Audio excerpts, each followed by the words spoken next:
to the last stand with funk.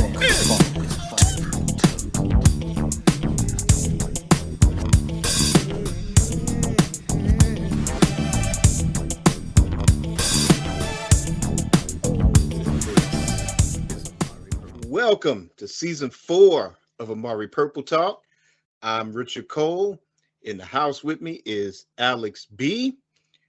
And we're going to be talking Prince related stuff, music, flashing back, purple pieces. We bring in everything.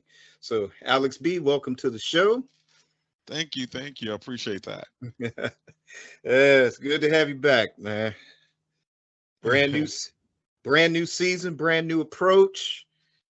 So we're going to just jump right on in. Actually, before we start the show, we're going to kind of take a serious moment, acknowledge the passing of Wally Safford, Prince's bodyguard, member of the classic Sign of the Times band, and Revolution, the Family. He was part of those bands as well. Mm-hmm. And, I've never had an opportunity to meet him or anything, but there are a lot of people in the purple musical singularity that have had great, beautiful things to say about him, a genuine person. So just want to celebrate him on this episode. So we're going to dedicate this show to Wally. And also, too, we're going to dedicate this show to one of the Purple Avengers, Mr. DJ UMB. So we're going to have a moment of silence for Wally.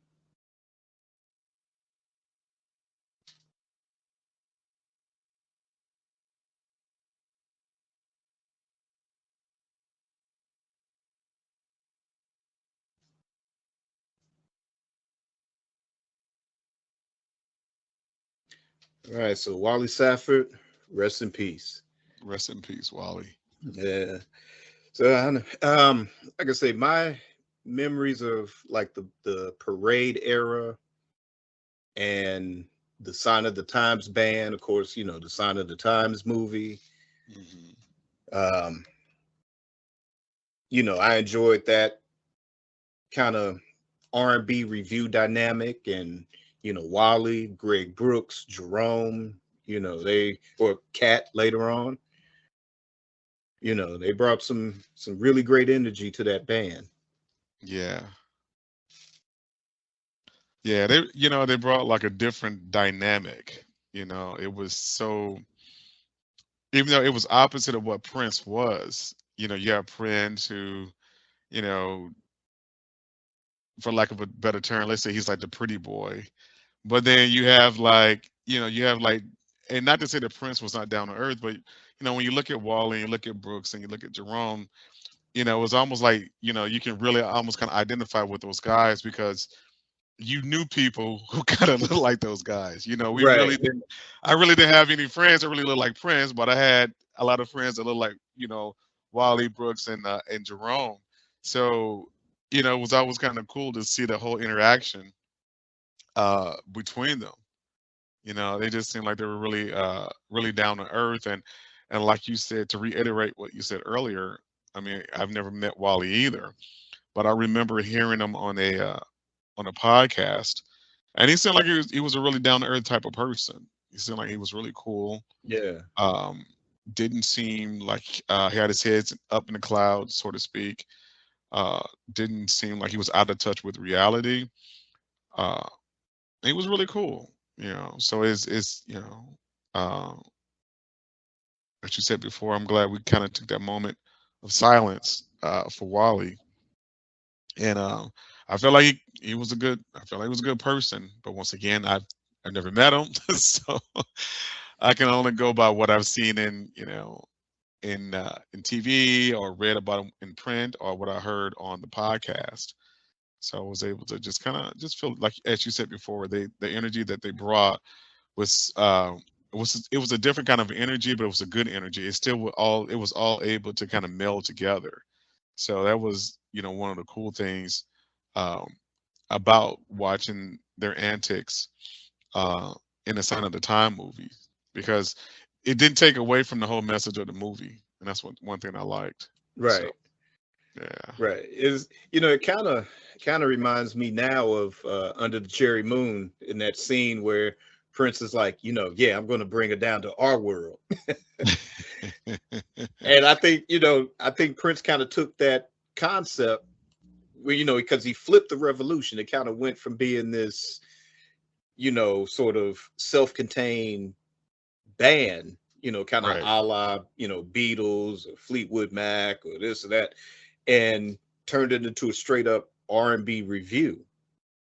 yeah, And, so now he's, at the top of the mountain with the crossover success. And then he brings this R&B review dynamic to it, and he brought the brothers from North Mini. Well, yeah, I mean, when you look at, and using Purple Rain as an example, I mean, when you look at that particular revolution, I mean, everyone was almost kind of a reflection of Prince to a certain degree. I mean, everyone had the poofed up hair and the eyeliner and the makeup and the shiny clothes, the tight clothes, and everyone was almost a reflection of Prince. But there was no way you saw Wally and Jerome and Brooks. They didn't dress that way. They didn't have, their hair was not poofy and they didn't have shiny clothes. And, and so it was so much opposite of what Prince was. So that's how come it was like you said, he brought the brothers from northern Minnesota, and it was cool. It was a different dynamic, but it was a good dynamic. It was, Oh yeah. I mean, it just all gelled together. Because, obviously to a certain degree, that's what Prince was always. So that's the reason why it gelled together. It's not like, Prince was like, this kid with a silver spoon stuck in his mouth who really didn't have any kind of, touch with the streets, as it were. Right. Yeah. I mean, yeah. I mean, Prince was a little hood. So it was all good. Oh yeah. It was easy for him, like, hey, once y'all come and sing with me, okay. It was all good. So Yeah, you're so not yeah. just gonna be the bodyguards, Right. I mean, and I would love to have been a fly on the wall to see exactly what transpired and how that even, how do you go from being bodyguard to next, you're like on stage singing, backup. First, you're doing this background, you're doing percussion and you got a tambourine and, you're doing these background vocals. Like, well, how do you go from that to, because I don't remember seeing Big Chick any place up on stage singing, but, then once again, Yeah, so yeah, true. it would have been cool to be a fly on the wall to see how all that like transpired, how that all that took place. Yeah. Yeah, I know his book. I think it might be out of print. I'm not sure if it's out of print. Hmm. But yeah, I'm definitely going to have to track that down and hear his story. Yeah. And two, you said that you saw or you listened to an appearance he made on somebody's podcast. Yeah, it was So someone. Yeah, it was someone's podcast, and it's funny because the host would ask a question, and Wally be like, "Well, you got to pick up the book." I was like, "My man, that's how you do it exactly." yeah. And they were really good questions, and I was like, "Ooh, I need to pick up the book." And I don't know, this is a couple of years ago, so it was, heck, it could have been even pre-COVID. And then, when COVID came and everything just kind of Get shut went, down. yeah, Yeah. completely different directions. I was like, whoa. So I've always said, yeah, just like you, I wanted to pick up the book. I can't remember the title, but I'm sure if I went to Amazon, I could search underneath his name and find it. So Yeah. I know for me, I don't know. Have you ever heard the song Wally? I don't think so. Wait a minute, is that from the Yeah. Sign of the Times Deluxe? Yeah. Was that Yeah. okay? Then Yeah. yeah, then I have heard it. Yeah. Yeah. Yeah. And why his legend also looms so large, in kind of the Prince fan base, in addition to being part of that Sign of the Times band. You also had where the song Wally was about really Prince's breakup with Susanna.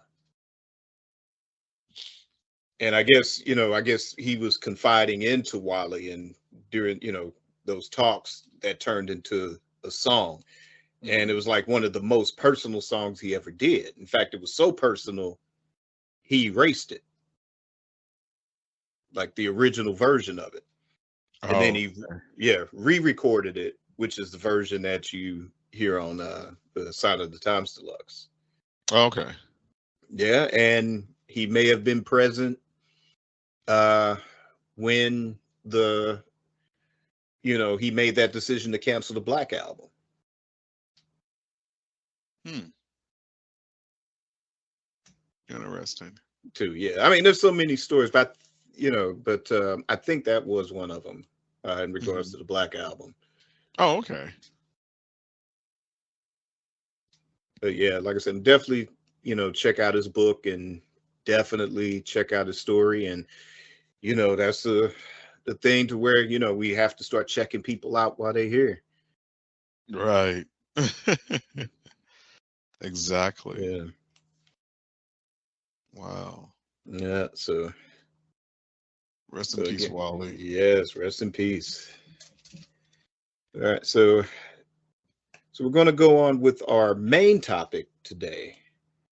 And basically, our main topic stems from the fact that the estate has been really, really quiet. I'm, I mean, sure, they're having like secret meetings. They're probably on some secret island somewhere. It's the family members, and then primary wave, and they're secluded somewhere, and they're just coming up with great ways to bring us some more purple goodness. Right. Yeah, so I know, so it'll be kind of hard until some announcements come to kind of have some breaking news. But while they're quiet, while they're planning, these are going to be my most anticipated Prince releases, or actually, my pick of 5 things I would be most excited to see happen from the Prince estate. And not really so much in the way of actual releases. Like, there's been this debate over the last 6 to 7 months. Are they going to release a Parade Super Deluxe?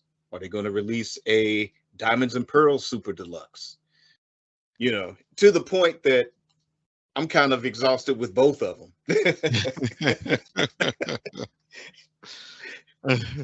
It's like, look, I want them to drop that Around the World in a Day Deluxe.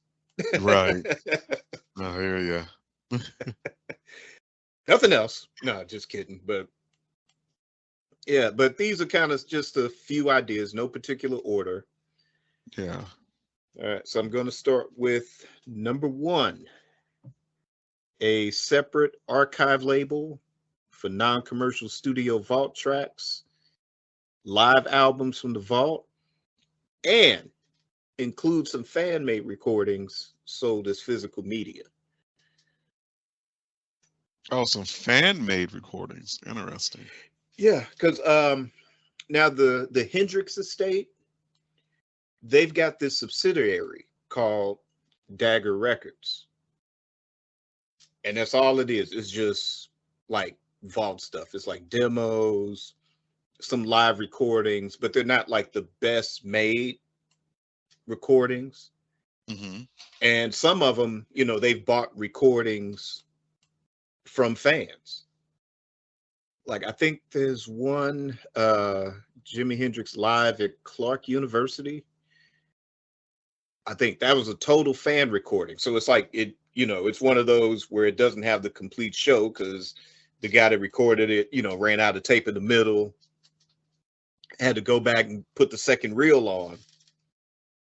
So, you couldn't release that as like a mainstream commercial release. But, Yeah. there are people that want to hear that show, Right. so they created this subsidiary label, that just sells stuff like that. I know one that I bought was Hendrix, with Buddy Miles and Billy Cox, and it was the Baggy rehearsal sessions.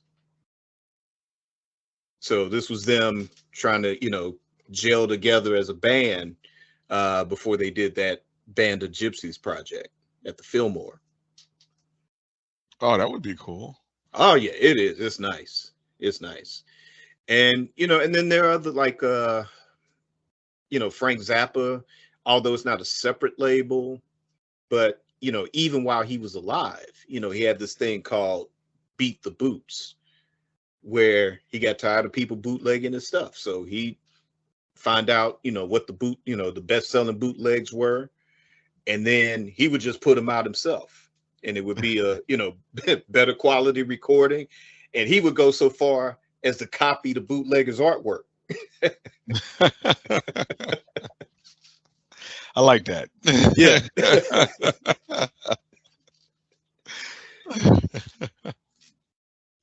Good for Frank. Yep. And let's see another example. Neil Young, his website, it might have gone up, but it's $20 a year, and you got access to, the official recordings, and again, stuff that's been circulating with the bootleggers, but it's Neil Young putting the stuff out himself. And you got access to that online. Which brings me to number 2, a website that would allow you to purchase a digital archive of released and unreleased material. And then number 3. So I guess that means they would have to pretty much digitize everything. They have to put it into an MP3 format. Yeah. maybe, Now, you yeah. know, Now, the record labels have been pretty much doing that for probably since the 90s. mhm. But now, we kind of live in this age. And I think Neil Young, I think he might have always owned his own masters. Mhm. Frank Zappa definitely did. Sadly, Prince didn't get a chance to enjoy his ownership the way he would have wanted to. Yeah. But, those, let's see, who else? I don't know if Bob Dylan owns his own stuff or not, but, that's another one where he's constantly putting out stuff from the vault Yeah. in addition to new stuff. Oh, okay. Yeah. And then we've got number 3, which is hopefully the estate has a definite plan for official releases moving forward. Oh, you mean Yeah. as far as like release dates? Formats, are you going to do the official Warner Brothers albums? Are they going to be super deluxe? There are people that are only fans of the 90s or even later, and they want their own super deluxe. And I mean, I feel like not everything is going to be a super deluxe edition. Mhm.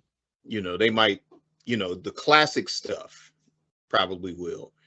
But then if you do something like, I don't think the gold experience will ever be super deluxe, because you just Right. got that period from 93 to 95.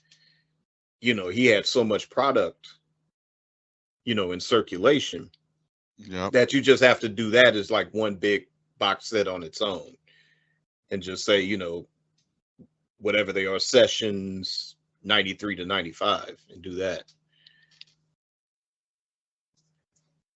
Yeah, that would make sense. Instead of just tagging the album with it, like you said, from 93, 95. I don't know if they would call it another greatest hits. I would think something more original of a title. Um, I mean, to use Dylan as an example, um, there was that period like in the 80s. Those weren't his best albums. Well, I don't know. I don't want to say they weren't his best albums, but they weren't as favored amongst the fan base as like his, 60s material, maybe some of his 70s material. But what they'll do sometimes with Bob Dylan is they'll do the range of sessions. Like I think that period was like 81 to like 85. Mm-hmm. And then you just have a box set of all those sessions. But whatever the original albums were, they would just re-release the albums. Okay. You know, maybe remaster it or something like that. But it wouldn't be like such and such Bob Dylan album that was released in 83. It's not getting its own box set. Okay. So I get, but like I said, it's, now that they're in control of the Prince estate, what's the plan? Is there going to, instead of kind of how it was prior to it, where you got this, here, look, this is piano and a microphone. You'll love that. And it was cool. It was cool, but I would have preferred to have had that on a real Purple Rain right deluxe edition. And then to me, the first step in the right direction was doing that originals project where it was, all the songs that we knew, like Jungle Love, Gigolos Get Lonely Too, Glamorous Life, Sex Shooter. You had those songs, but it was with Prince's vocals. Right. And to me, that was a step in the right direction. And then, they started hitting us with the pow and the wham with the 1999 and then the Sign of the Time Super Deluxe. Yeah. Even something like Welcome to America, that was another good step in the right direction. Mm-hmm. But I think it was a thing to where other people were making these decisions. And it was almost like, well, let's throw something at the wall and see what sticks. And on top of that, there was all this money being made that it wasn't going into the pockets of the family. Yeah. Now, granted, it was to help settle a lot of the tax debt, which is, that's business. Right. Taking the business first. So. Right. But somebody was getting paid something, and it wasn't the family members. So now that door is open to where they can start reaping the benefits, like I said, I hope, that they're coming up with a good, solid plan, maybe listening to some of the ideas of the fan base. And, like I said, I think there's going to be some Purple goodies to come, but I'll get to that in a minute. So number 4 is going to be Paisley Park to expand, to reintroduce full-scale audio. Reading that wrong. To expand to reintroduce Paisley Park as a full-scale audio-visual facility. And, now the museum is cool. Now, honestly, I've never been. So, but I've, seen where they've had the celebrations and people always have a good time. They do have a lot of interesting things going. And I'm sure, it's kind of, it's Princess Graceland at this point. And right. yeah, that shouldn't change. But I agree. Yeah. But I don't know how much additional land is on that property, or if there's additional land adjacent to it that Prince may have owned or at one point, to where maybe expand it to be, kind of be a major player in that area, to do recording, attract some major artists there to record, kind of like Jack White's studio. Do that. Prince had originally built a huge sound stage. Graffiti Bridge was, filmed on that. Also, too, I forget the whole list of movies, but why this one sticks out, I don't know why, but Grumpier Old Men, that was filmed at Paisley Park, some of that. Mm-hmm. Reintroduce it, and, you can create jobs that way, especially for people in the industry, engineers, filmmakers. So as it stands right now, no one is recording. There are no recordings at Paisley Park. Uh, I mean, it's like a full-fledged studio. I'm surprised that they wouldn't at least rent that out. I mean, they couldn't, I'm pretty sure people will pay top dollar to record at Paisley Park. I mean, yeah, like, so that's odd to me that they wouldn't open it up, really. Huh. yeah. I think let's see, Beck. I think he might have recorded his last album Oh, okay. there, and then I think there was a project involving Prince's dad. A lot of the songs that his dad wrote, Hmm. that they did a recording project where they brought musicians in to play that music. But yeah, other than that, no. Oh, No, wow. and I get it. They're making money off the tourism, excuse me, the tourism, and then the big celebrations. That brings in some revenue as well. Um, Yeah. but Prince's, and I know some of his final notes were how to convert this into a museum at some point. But I also look at his vision for what Paisley Park was originally going to be, as far as renting the space out, attracting not just for his projects, but Mhm. again have something like a grumpier old men shot there, or I remember reading stuff where um, Kool and the Gang used that as a rehearsal space. They Okay. rented it out for that. I think Jermaine Jackson recorded some of I can't remember what the album was. The one Don't Take It Personal. Some of that album was recorded at Paisley Park. Okay. So yeah, I don't see why they couldn't, like I said, Right. expand it. Just keep preserve the museum, but maybe build in a couple of additional wings, and make it a commercial space. Yeah, it would make sense. Yeah. That's interesting. They haven't thought of that. I don't. Well, then again, I guess. I mean, there were just so many legal woes with the estate that you just can't go in, all willy nilly and say, "Hey, we're going to do this. We're going to knock down this Right. wall, and we're going to add another 10,000 square feet." And everybody's like, "Who's going to pay for it?" Right. Yeah. Oh yeah. Yeah. You definitely have So to have some money come in for sure.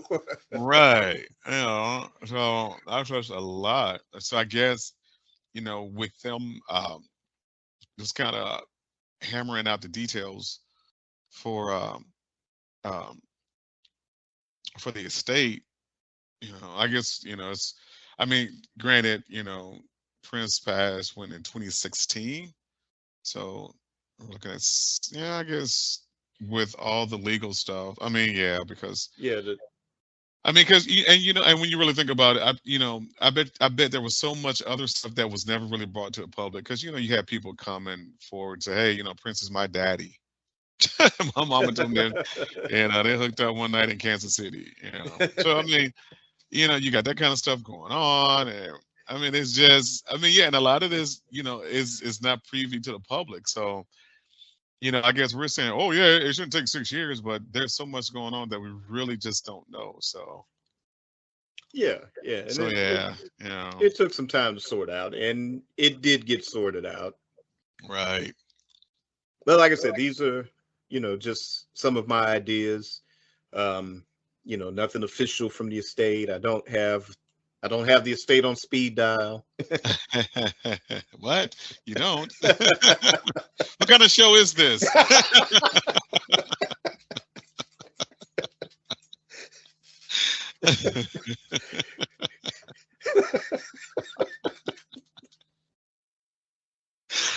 No, I'm So joking, man.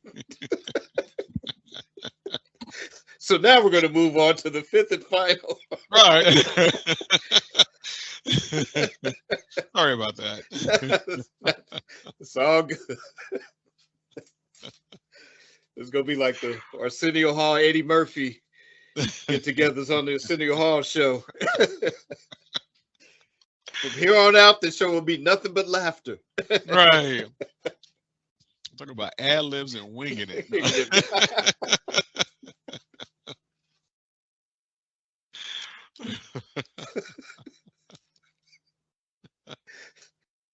Okay, number 5. Number 5, the big one, the Uh-oh. Netflix documentary. Wait a minute, which one? What there was like a Prince Netflix documentary or No, there's going to be a oh Prince there's going to Netflix be documentary. oh okay. Yeah, it has been in production probably about the last couple of years. Is this the one that's wait a minute. Did they change directors? Are we talking Yeah. about the same? Okay. Hmm. So the first I forgot her name, but she left. Yeah, Ava DuVernay. Okay, so and she left because I guess there was some type of differences in opinions with her in Hmm. the estate. Right. Okay, and I wonder what those opinions were. Okay. Yeah, I would say probably maybe the narrative of it. Maybe the story she wanted to tell Hmm. might have conflicted with what Netflix or maybe even the estate. Well, no, I Yeah. doubt. No, maybe not the estate, but I think more so Netflix. But then they brought in Ezra Elderman, and I believe Okay, he's. so I wonder what. So if what kind of problem would Netflix have with it? I mean, I'm I kind don't of. know. I mean, it's very hush hush. The only thing that has leaked, and this kind of stemmed from when they were interviewing Kat for the documentary, Mhm. and it was some things in there I guess she didn't like, and was like, oh hell no, I don't want to be any part of it, no, and she started putting them on blast. And then you had Jill Jones and then some other people to come out and say, well, they were nice to us, we don't understand what the problem was, but yeah, it seems on the up and up, it's going to be a good documentary, people are going to like what they're going to see. And eventually Kat, I guess, did work out something with the Netflix, Mhm. the producers. And I guess, probably under the conditions, okay, I'll talk about this, I'll talk about this.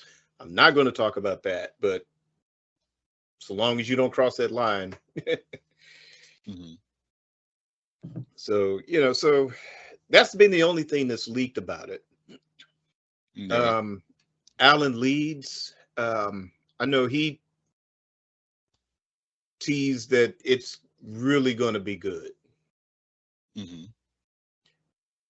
And some other things that I've heard as well, where part of the problem, as far as not having anything that's been released, for the end of this year, is because Netflix has sort of first rights to everything until so many, maybe a couple of years or something, until after the documentary is actually aired. Mhm. So barring whatever potential projects that were on deck, before the family and primary wave took over, you know, barring some of those, there's a lot of stuff that, it's going to be years before we see it, Right. because, and I get it, because, you want this documentary to be, fresh. You want it with a lot of stuff that maybe people haven't seen or heard before, Mhm. and, and I've seen that with other things, whether it was box sets or whether it was documentaries, where you see all these great clips in these documentaries, and you're like, oh wow, I want to see that full performance of that. And Right. then, a year or two later, then it's like, yeah, here's this complete James Brown concert, or here's this, you know, Beatles live album or something like that. Yeah. So I get it, so that's why I'm really excited, just because of the buzz from a lot of the Prince camp saying that, this is a top-notch production.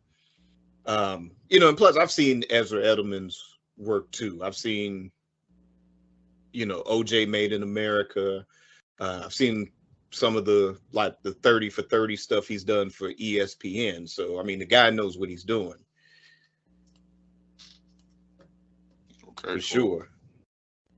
So I'm really excited for that. Yeah. So Alex, did you anything in those areas kind of jump out, or did you have your own sort of top five? I just want to see more videos. I want to see more of Prince's performances. A lot of the European tours.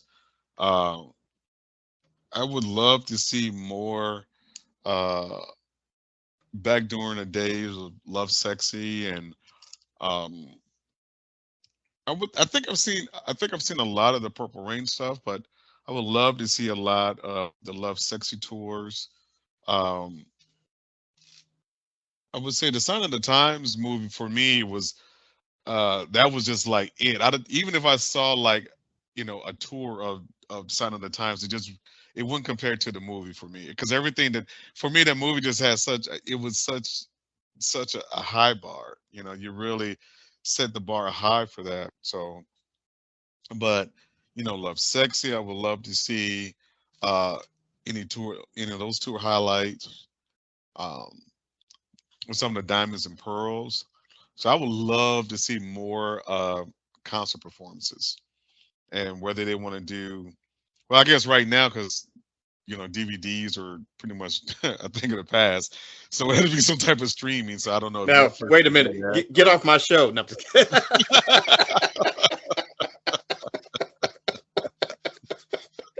I mean, they're still there. Blu-rays are still there, but Yeah.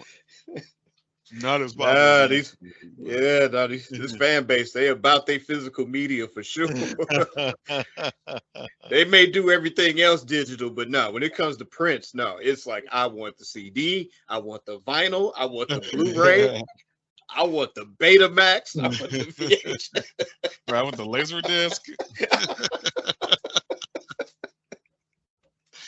So that would be like my only thing. I think I would be, and like you said earlier, I mean, obviously a lot of the songs that are in the vault. I mean, I would like to know, because there's some cool stuff I heard on YouTube, and I'm like, well, how are these people? I mean, who's like leaking this stuff on the YouTube? Because I'm like, someone, someone has some access somewhere, and they're like, like, boom, there you go, YouTube. And then, you go back to a couple of days, and it's like, oh, it's been removed because of copyright or whatever. Right.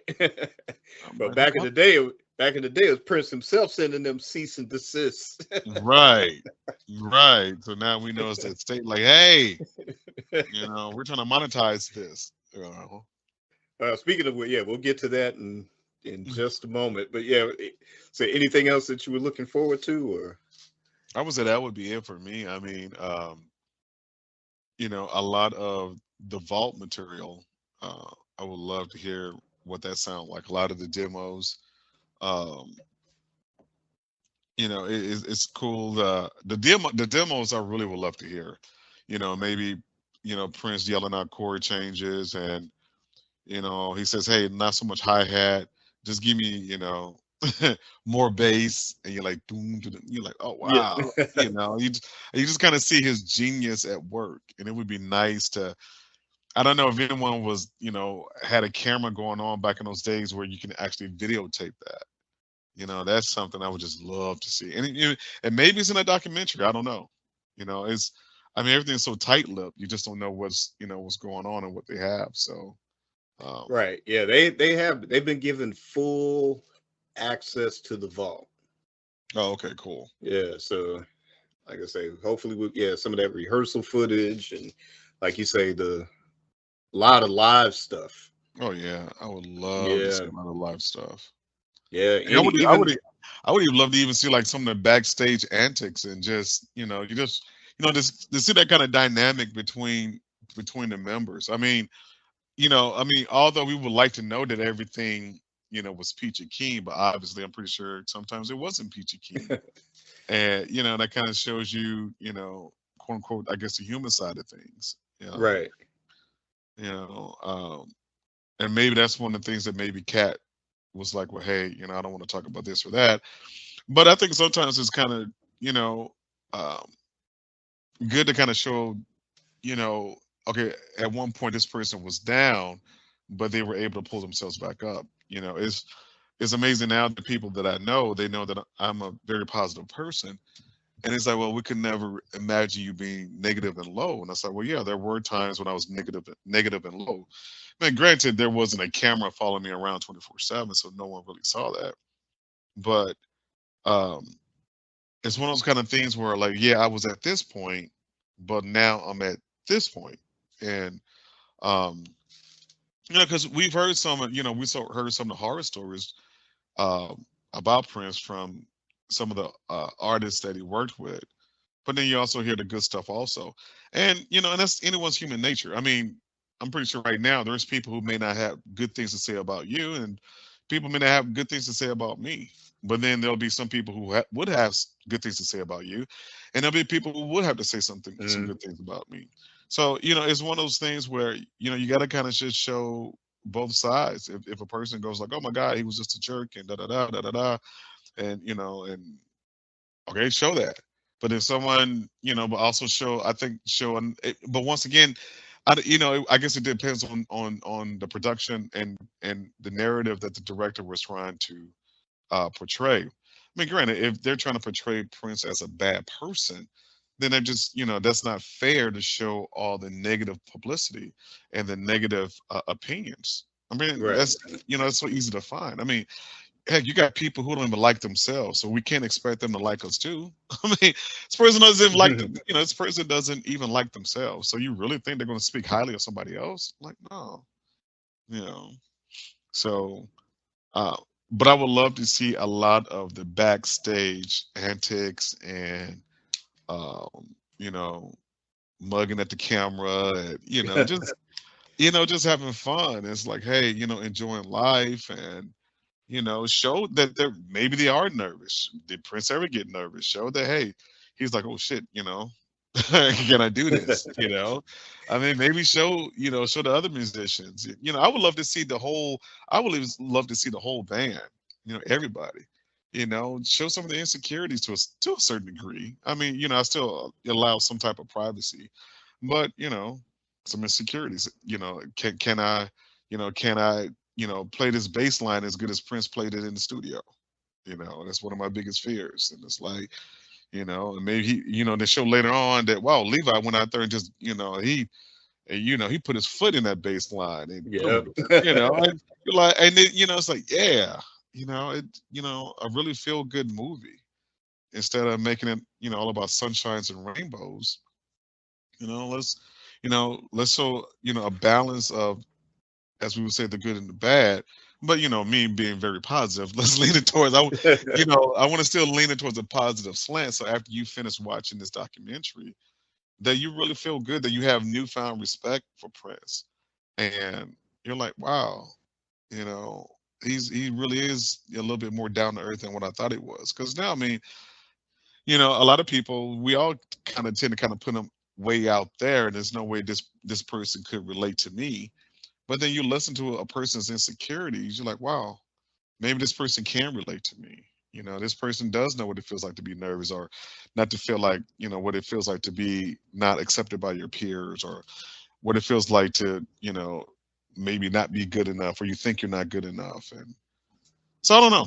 So yeah, so that's what I would like Yeah. to see. More live footage More of of concerts, backstage antics, really just show, Prince and his interaction with his band, maybe with even some of the fans, and just, more down to earth. I would love to see more. I would love to see more video is what I would love to see more of. Mhm. Love to see more video. The audio recordings I do want to hear, but I would love to see more video. Really like, hey, you know, And I think they'll do that. I think there'll be a soundtrack that'll come with it. oh, Yeah, yeah, yeah. 'Cause it's where the money comes in at. Oh yeah. Remember, this is called show business Business. for a reason. This here business, Jack. You ain't too far Right, gone to see that coming. exactly. This is show business. So, okay, Not yeah. not friend business, it's show business. Right, not friend business, show business. All right, so cool. All right, so now we are going to introduce a new segment to the show, and that is Purple Pieces. And basically just news surrounding associated artists or items surrounding any upcoming Prince projects. So this week, we've got St. Paul's new album that dropped called Break On Free. Andre Simone to bring the funk to the Hollywood Bowl, maybe one day. And then Morris Day announced his new album, Last Call, and a few other last two. And then Prince Estate warns corporations either respect the late artist's rights or suffer at your own peril. Ooh. All right. So, Alex B., which one of those topics kind of jump out at you right away? All of them, no.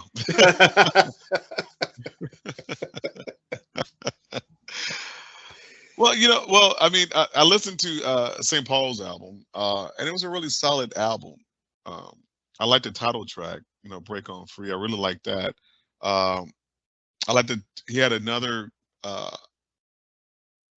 selection on an album called Something in the Water, when he just kind of Yeah. talked about like the whole Minneapolis sound. It's like how everybody's funky, and I like that. And I've always liked St. Paul. I mean, I've always, when he led the family, and um, he's always been like, one of our favorites. So Yeah. it's good that he's still making music. It's good that he's still writing music, and it's good that he's like, hey, this is what I'm doing. And um and I give him accolades for that album. Oh, yeah. You know. Oh, yeah. He's been, very consistent for a while. I've had a chance to hear some stuff that he had done, I guess, like maybe late 90s into the early 2000s. Mhm. He's very proud of Minneapolis and, keeping that Minneapolis funk Yep. going. Phenomenal bass player. I really enjoy this album too. In fact, I'm going to get it on social media. I've been listening to it on streaming Mhm. on Apple Music, and I mean, good, solid material. I mean, I enjoyed F Deluxe. You know, it wasn't the family album part two, Right. and kind of where all of us are, or most of us, we're kind of at that age to where, like, yeah, that was cool back when we were, 18, 19, 20, or even a little bit later with the first St. Paul solo album. That's still a classic. In fact, one that should be re-released, Yeah. you know. But I mean, he's never lost a step, Right. with anything he's done after that first solo album as well. So yeah, I recommend, definitely, pick it up on CD, or support it on streaming, and it's a lot of great songs. I know one track, you mentioned Something in the Water. Yeah, I Yeah. definitely love that one. But one I really gravitated towards was called Beauty Beyond the Darkness. Yeah. I remember that one. Yeah. Yeah.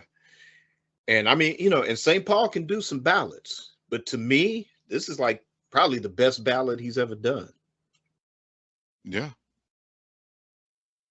that was a You good know, ballad. I did like that one. yeah. Yep. So St. Paul Peterson, Break On Free, go out, check it out, support it on streaming, go buy the CD, you know, jump on Amazon. It's on Amazon, or ask your local record store to put it on the shelves. Record stove. So, you want to go buy St. Paul album? Where would you go? A record stove. So, yes. Yeah, that one thing I want to mention is the Andre Simone at the Hollywood Bowl, because Yeah.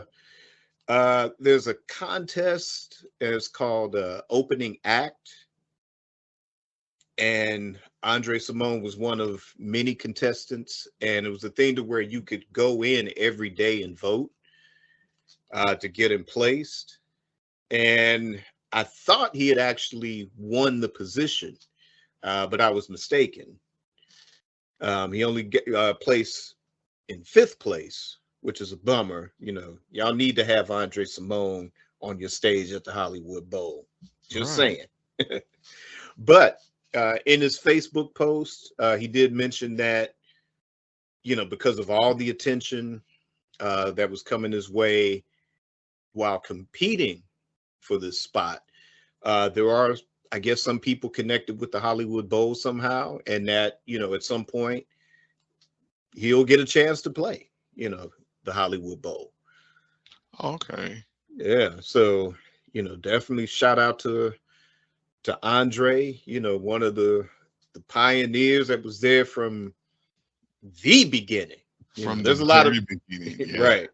You know, there's a lot of people that can say they were instrumental in Prince's success, but to me, this is, you know, this is the equivalent of Lennon meeting McCartney. You know, it's like, you know, if Prince and Andre weren't best friends, you know, there's no telling what direction, you know, Prince would have gone. Yep. You know, so, you know, definitely I've always enjoyed Andre's solo work. Um in fact, something else I need to pick up on physical media too is his album called 1969. Yeah. Yeah. Yeah. Because he had I think somehow after the third solo album, and then after all that work with Jody Watley and, you know, Adamant, and was it Evelyn Champagne King, you know, after all that, all those years of production work, you know, he did kind of, I guess from our point of view, kind of dropped out of sight Yeah. for a while.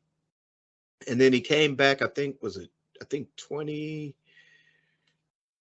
about 2013, 2014, he came back with this album called The Stone, you know, which is, it's kind of more of a rock feel to it, you know, kind of more, kind of Lenny Kravitz type rock in a Okay. way. Um, but, you know, in addition to that, you know, he's also been like an activist, you know, as far as like Black Lives Matter. Um, Part of his involvement with this contest for the Hollywood Bowl, the opening act, um, a lot of their proceeds go to suicide prevention. You know, Okay. so he's, you know, very active in that area also. But yeah, but the 1969 album, again, you know, it's in the title. You know, it kind of resurrects a lot of those sounds, or updates a lot of those sounds and messages, you know, that were kind of commonplace for that era. And this, again, good solid album. And again, you know, these cats, whether it's, you know, their personal work ethic, because like I say, Prince was working just as hard as Prince, you know, Andre was working just as hard as Prince was, Right. you know, Yep. coming up. And, you know, even if, you know, where I would say they were more, equal because they had grown up together. Like him and Morris, they had grown up together. But then you have people like St. Paul, yeah, who was very talented, comes from a very talented musical family and already a solid work ethic. But it's when, you know, those years you put in working with Prince, you know, it's like a boot camp. And, you know, you come out with your stripes Right. in that. And so, yeah, you know, a lot of these artists, they never miss a beat with it. So, you know, so hopefully Andre will make it to the Hollywood Bowl. You know, we had seen him thumping and plucking on his bass. You know, he brought out the Dirty Mind era bass and, you know, was getting it ready. And, you know, the man should be on more stages and pumping out more funk. And we want to see him turn the Hollywood Bowl into the mothership. Well, when is this supposed to take place? You know, I remember you telling me about this, and I'm like, wow, how did I miss this? So, Uh I know maybe as far back as August for me. August, okay. Because I would see the post and it's like, oh shit, yeah, let me go vote, you know. And you know I voted like about 4 or 5 times Okay. on there. Yeah. But like I said, I wish he would have placed higher, but like I said, So hope you then, know, if he came in fifth, who took the top four places? Well, I mean, were these just like local musicians that we would know of, I guess? no, I think it's I guess a national contest. Oh, so this is people. Okay. Yeah, they do it every year. Okay. And you know, and I guess they're you know, I guess, you know, whether you're, you know, just kind of starting out or you got a little indie following or, you know, you kind of somebody established like Andre's established, you know, you can kind of compete to do Hmm. it. So, Okay. yeah, but I mean, you know, we'll be good sports, but I don't know who won. We don't want to know. We wanted Andre to win. Right. Exactly. You know, but like I say, hopefully, you know, some people got to take notice and you know, hopefully they can open those doors for him because he definitely deserves it. Oh yeah. Yeah. I guess the next thing, this is pretty big.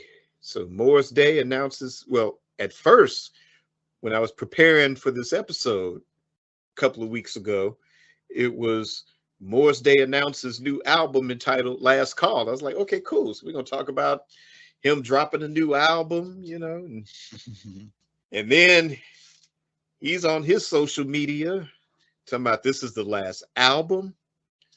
This is going to be the last tour as a solo act, and he's going to hang up the Stacey Adams. Yeah. Well, that's what they all say. So, Well, but now there's an article in Billboard uh-huh. magazine, and, well, not an article, interview with Morris in Billboard magazine, and he says yes, he is retiring as a solo artist, and he is getting into other things. Right. Here's the but, though.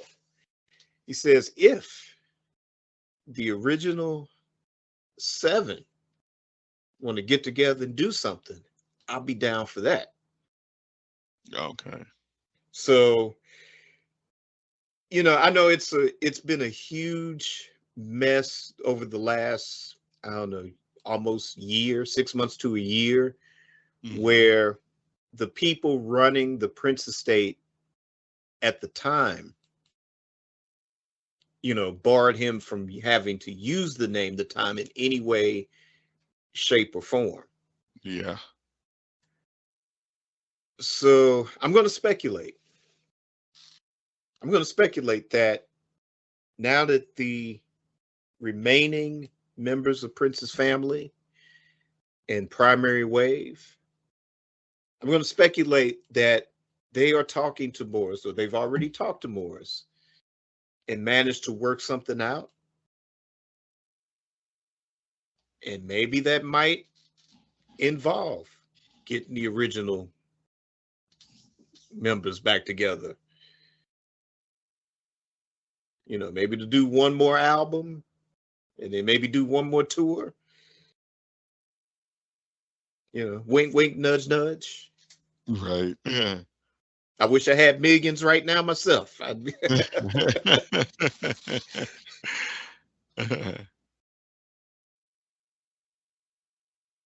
you know, so who, you know, but that's me speculating though. But Well, no, no. I mean, no. You bring up good points, and I mean that's good speculation because you notice he said that he's retiring as a solo artist. So he didn't say that he was just totally giving up music or performing. He just said as a solo artist.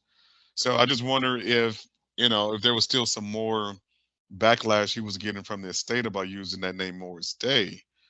Um, I mean, if he was to tour with the original seven, because they're going by, aren't they going by the original seven, or just going by what are they going? Are they going by the name original seven, or I mean, the well, last they album was what, Condensation, right? right, So and that was mostly because of Prince blocking the name. right, Yeah, Prince didn't have an issue with Morris Day going out there with the not original seven hmm and being Morris Day in the time, but just before, I guess what do you want to say, Comerica Bank or whoever officially turned things over to the family members, they straight out barred him from using the name, the time period. Like it couldn't be the time, it couldn't be Morris Day in the time. He couldn't change the spelling of the name, nothing. right, You know, they kind of put that heavy hammer on it like that. But I don't know. I mean, in that interview, you know, he also mentions things like, you know, I'm assuming eventually there's going to be a Morris Day bio pic yeah, or something. You know, I have a feeling that's still in the works. And then it's a thing of, again, kind of negotiating and working things out with the estate. Who knows? That's what I would like to see, is for that to take place. And, you know, if he's off into some other business ventures as well, I mean, you know, the man has put in a substantial amount of work as Morris Day. right, And, you know, and I think about, you know, here's this guy who's a phenomenal musician, you know, excellent drummer. You know, he came into this business as a drummer. yeah, And then to kind of have that switched around to where, you know, kind of like, you know, your best friend creates this persona for you. And granted, you know, the two of them worked on that together, you know, both right, as far as recording the albums, but, you know, it's mostly Prince that's come up with this persona. And you have to parlay that as the rest of your career, because now you coming into an age to where, you know, you really can't, you know, you can't go in there as Ringo Starr, you know, or, you know, such and such famous session musician, you know, you can't go in there and be Benny Benjamin now, no, because the game has changed to where it's all computers and drum machines, you know, so you can't make a living doing that. yeah, So, you know, just by the grace of being Morris Day, then yeah, you can go out and be that front man day after day after day. But, you know, I guess, you know, sometimes you just have to, you know, maybe get to that point to where, you know what, I just kind of more comfortable just being me and just take yeah, that step back. And like I say, if he's, you know, definitely it sounds like he's also getting into other business ventures as well. So, you know, yeah, yeah, I wish him, you know, I wish him all the luck. You know, I've seen him yeah, live 3 times in my life. I've got all the, you know, most of the records. So yeah, I mean, good form. Pursue what makes you happy Yep. in that. And yeah, and the other side, yeah, the if Jimmy Jam, Terry Lewis, Jesse, Monty, Jelly Bean, Jerome, if they all want to get together and do, like I said, one more album, one more tour, I'm happy for that too. But yeah, definitely, congratulations, Morris. It's been, Exactly. Yeah.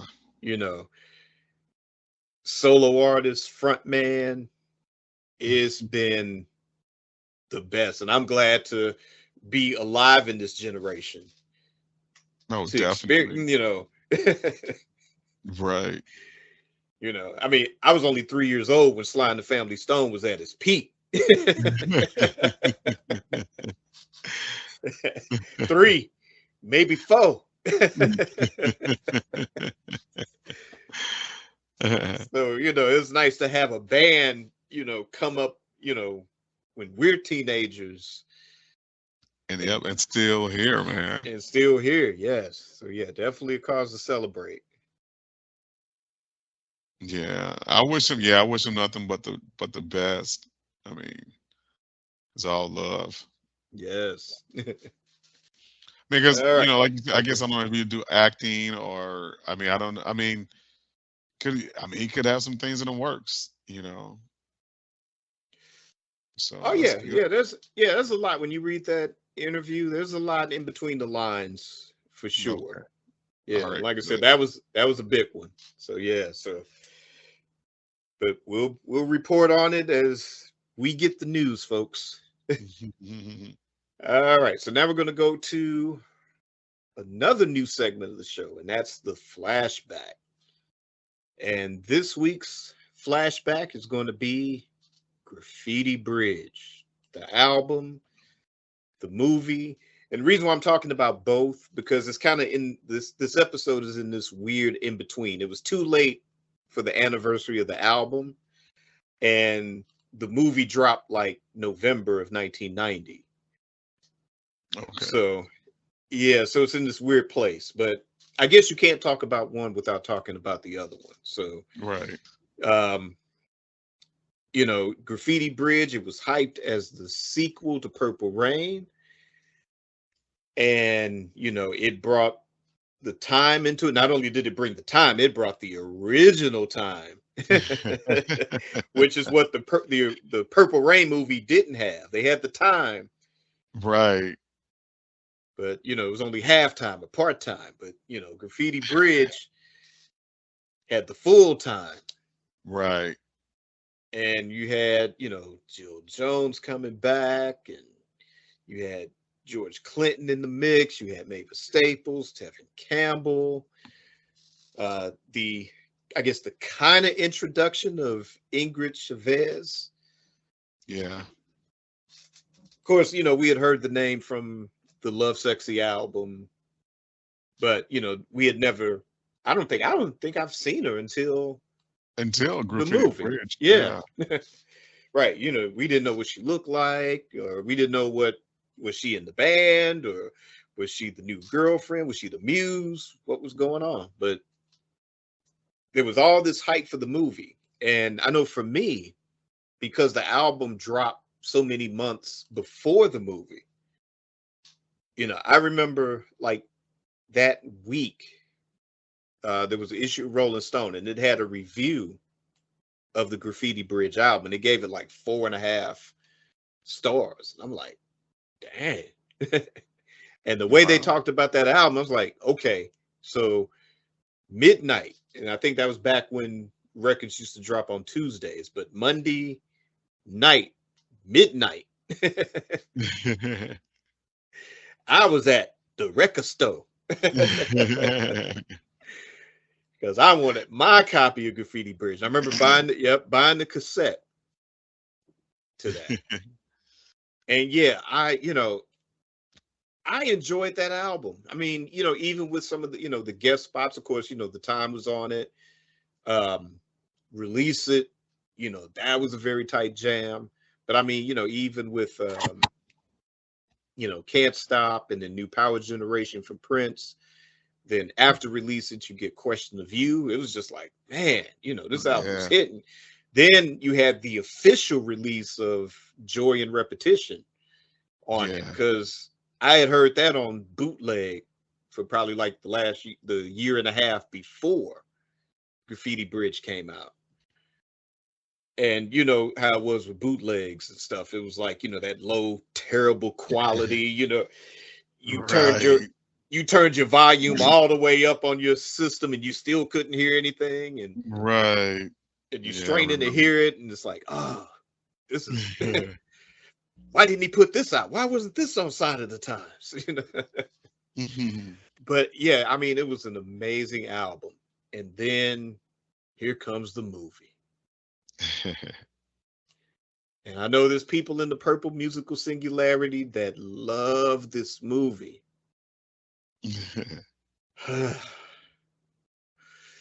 I'm sorry.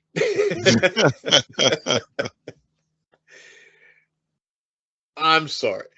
I kind of I when I look at it now, I just think of it as what it should have been. A, not a sequel to Purple Rain, but B, it should have been one of those long form home Straight to video. straight to video. I mean, come on, Rhythm Nation was, that was video, and that was long form. Right. And I think if Graffiti Bridge came out as that, I think it would have worked better, because the expectations wouldn't have been so high. Now again, I mean, everything is subjective. Film, music, what I like, other people might not like, and vice versa. And that's cool. If Graffiti Bridge is one of your favorite movies or favorite Prince movies, cool. We're not putting anybody down, but it's just my opinion that I was disappointed. You know, I was in San Francisco, and it was one of those things like with the rest of the band, I should say. It was and I knew that was a bad sign, because I was like, hey, yo, I'm gonna go check out Graffiti Bridge. Y'all want to get to, because we'd seen Sign of the Times Right. twice. So I was like, cool, let's hang out. Let's go check this movie out. And they're like, oh, well, I got something to do. We're gonna check it out next week. And I was like, well, cool. So I ended up going by myself. And I tell you, I think I was like one of maybe 5 people in that whole theater. Wow. I mean, that's how bad the movie was, especially word of mouth. Yeah. And I know it was like, because I know I didn't see it opening day or anything like that. It might have been like maybe a week or so later. But yeah, and I just kind of walked out feeling just disappointed. It was cool seeing the time Right. and everything, the original members, and they did their job with what they were given. It was cool seeing Jill Jones in there. She should have had a bigger part in it. And again, nothing against Ingrid, Chavez or anything. She's a great person. I know some people that have actually worked with her. Great person, but just for that, not getting, I'll cut her some slack, because that's your first film as acting, or first time Right. acting in something like of that scale. So I'm not going to put that down even, but yeah, it wasn't yeah, it wasn't the greatest cinematic experience. And some of the performances in the film, those were great to see, which is why I don't demand my money back like other films like Ninja 3, Superman 4. Ninja. Oh my goodness. Is that the movie where they were running around with ninja headbands? They actually said ninja on the headband. You're like, oh my goodness. Okay, we're going to take a couple of minutes to talk about Ninja 3, so that way this doesn't become an inside joke. I'm going to tell you, me and my cousin went to go see that movie. And we walked out of that movie maybe the first few minutes in, and I'm gonna tell you why. Okay. Because there was this ninja, he was running around and he was killing folks. The police show up, and it had to been like about, oh God, like 20 cars full of cops. And they got the ninja cornered. Every cop shoots the ninja. And you think like, oh shit, well that ninja's dead. I guess maybe another was gonna come for revenge or something. No, this ninja gets up. They shoot him another 100 times. He gets up again. They shoot him another 100 times. He gets up again. Now, by the 5th time this dude got up, we were like, oh hell no, we up out.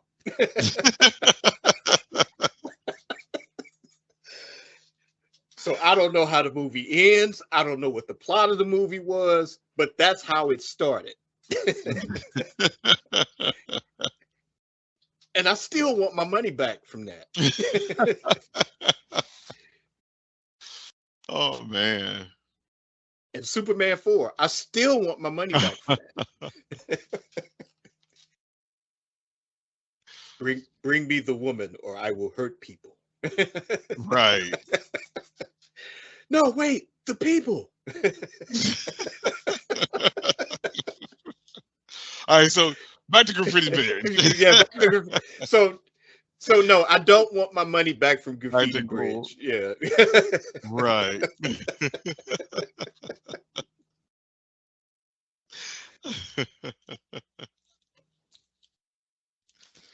But I mean, the movie was made for the same budget as the original Purple Rain. And Prince, Wait a minute. So the money wise, it was the same money. Yeah, and I don't even think. Yeah, it didn't even break even. Too, I think it was about $1 million short of actually breaking even. Now, mind you, Wow, there's I didn't know that. I thought it was cheaper. Okay, because so when you look at the quality, even just the film itself, and when I say the film itself, I mean like the actual film that this was shot on. It even looks cheap. It doesn't look like it's the same film that was used for Purple Rain. Right. It was shot all on Paisley Park. Right. Maybe. Yeah. So they built it like, an old Hollywood studio film. Yeah. Like that, which, that's his vision. That's what he was going for. Then, too, there's a lot that was kind of lost between the original draft of the script and what made it, or actually made it to film, because first there was a draft that he wrote with Kim Basinger, or that might have been the second draft. I think he had this as far back as Parade even. But but then there was a point where Madonna was supposed to have been in it. And then Jill Jones had a bigger part in it. And then he got mad at her and cut her part down to what it was. But yeah, I mean, and like I said, he kind of knew going in that he wasn't trying to make a big blockbuster. Right. He wasn't trying to film Batman 2 or anything like that back then. But I don't know, it's interesting to see like what, I wonder what the original draft was, if that's circulating somewhere, and how much better. And could you remake it? Like, could you actually redeem it as a quality film? Like the kind of the Snyder Cut. Yeah, there are outtakes that have been circulating too, or deleted scenes that have been circulating as well. From Graffiti, really? That I did not know. Yeah, I would love to see those. Okay. They might. I don't know if they're still up on YouTube or not. Okay. But there was some. I mean, it doesn't make the movie better, but there are sequences in there that are that are interesting. Like, I mean, you probably could have swapped out some scenes here and there, and like I said, it wouldn't have made it a better film, and I don't think it wouldn't have helped the narrative of the film. Right. But I don't know. Yeah, I think people want more of a color version of Under the Cherry Moon than they want the director's cut of Graffiti Bridge, though. Well, yeah. I mean, now that because I've seen Under the Cherry Moon so many times, I don't know if I even want a color version. I think I'm so used to the black and white that I think a color version. I don't know. I don't know if I want a color version. I mean, I understand when he was, the whole because I mean, think about it. Even when you look at the album, the soundtrack, I mean, it's all black and white. And I mean, granted, the Kiss video was not black and white, but um, I think the Mountains video Yeah, was that the was Mountains video, that was in in color. color. Was that in color? Okay, I had to think for a Yeah. second because I can remember if it was in black and white. So I think all the videos, I guess, were in color. I think I'm trying to remember back now, but I don't know. But no, because okay, one of the classic lines from Under the Cherry Moon was like, which suit should I wear? The blue one. Okay. So it's Yeah. obviously it's in black and white, so the audience doesn't know which one. So you can't make it color just because of that one line. Because everybody Right. knows that'll like spoil the whole joke. Right. Like the blue one. And everybody's like, which one is the blue one? Right. So, so you can't colorize it because that would just spoil that one joke. Yeah. I mean, there was a lot of good jokes, a lot of good one-liners in there, but I really liked that one. Yeah. Because it was a play. It's one of those kind of things like you and I, we used to talk about all the time. When something strange happens, we look away as if we're talking to a camera. Like, and that was one of those moments without looking at the camera. They knew exactly what they were doing. Like who? Right. And that was one of those kind of moments where they're kind of talking That's to right. the camera. How do they say like on TikTok? Tell me you're talking to the camera without telling me that you're talking to the camera. And that's exactly what it was. That's right, folks. We were breaking the fourth wall before She-Hulk and Deadpool. Right. So there. Exactly. Pay us our money. Right. So it's they knew exactly what they were doing, and because of that, I always thought that was funny because it's like, duh, this is in black and white. We don't know which one is the blue one. So now you colorize it. Now you did the color version of be like a red and green suit or something, and the joke wouldn't be funny. I don't know. I would rather just keep it black and white. I would, maybe change the ending a little bit, but the whole, but I feel the same way about Graffiti Bridge because to me it looked kind of cheap. You can tell it was in this back lot type studio, and I was like, yeah, this is not working out for me. And just like you, I went to see it at the theater. There wasn't that many people in there. I can't remember if I went on opening night. But you're right, there were not that many people, and I left out of there like, as well. I got the soundtrack. Yeah, it's one redeeming factor here. But that was the thing. The movie ruined the soundtrack for me, and I guess because we just come from that age where when you bought records, there was no MTV. Very few people made music videos back, as far as like the like 70s period, maybe 80s, it started to change.